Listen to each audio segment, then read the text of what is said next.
Hello students, welcome back to class.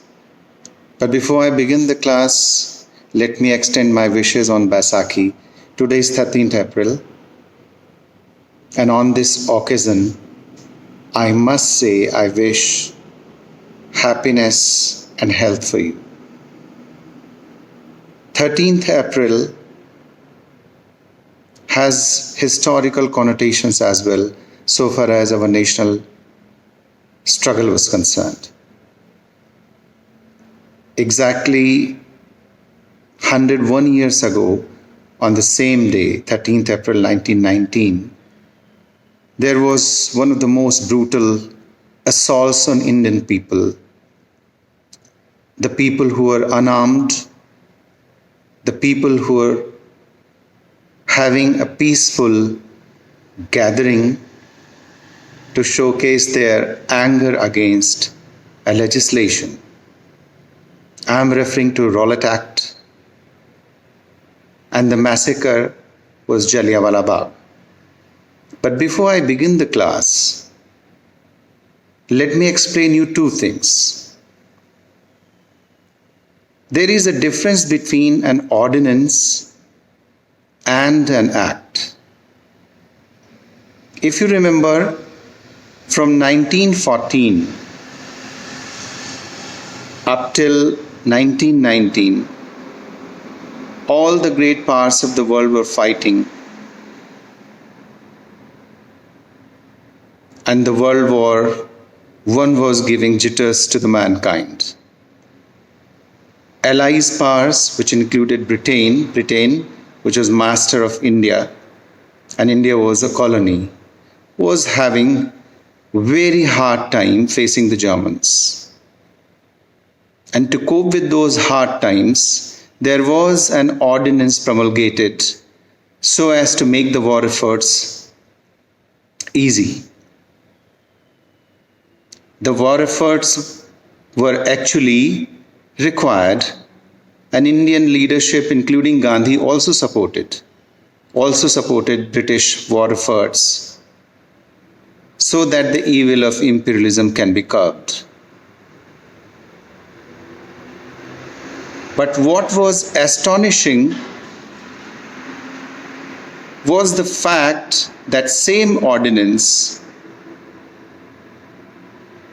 which was providing the British in India a power to detain the Indian people without the practice of habeas corpus.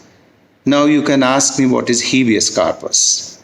Habeas corpus is a writ. Even today, the Indian Constitution actually gives any Indian citizen power to be produced before the magistrate when detained by the police.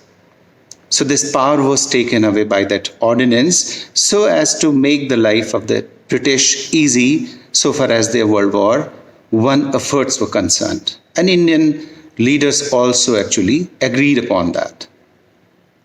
When the war ended, world wars were over, the British were victorious, but Indians were not.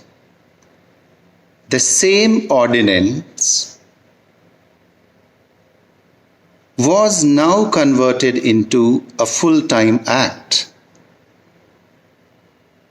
And there is a difference. Ordinance tend to lapse within a certain stipulated time frame.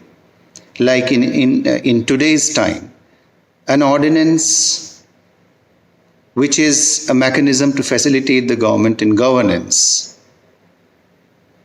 is likely to lapse in 6 months.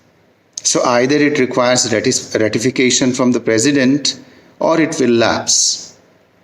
But in 1919, the same ordinance was converted into a full-time act, and that act was Rowlatt Act. People mention Rowlatt Act, that the agitations were against Rowlatt Act, but what was in Rowlatt Act, normally people don't understand that. That was the suspension of habeas corpus, which compels any government to produce a detained person before a magistrate within 24 hours. So now the Indians were actually feeling the heat of that act, and they were agitating against Rowlatt Act because it was not at all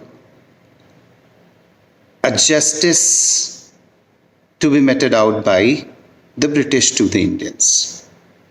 So the peaceful protesters in Punjab,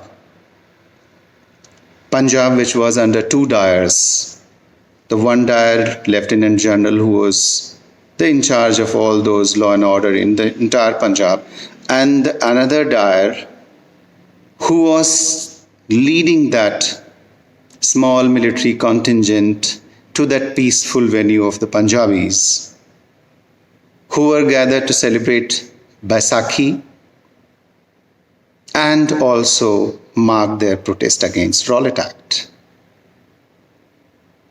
And without issuing any alarm to disperse, the Dyer ordered his troops to fire on those peaceful protesters.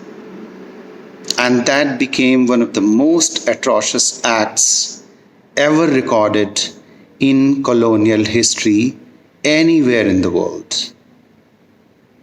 We will keep on talking about such important issues in our next lectures as well. Stay safe, stay healthy, stay happy. Thank you very much.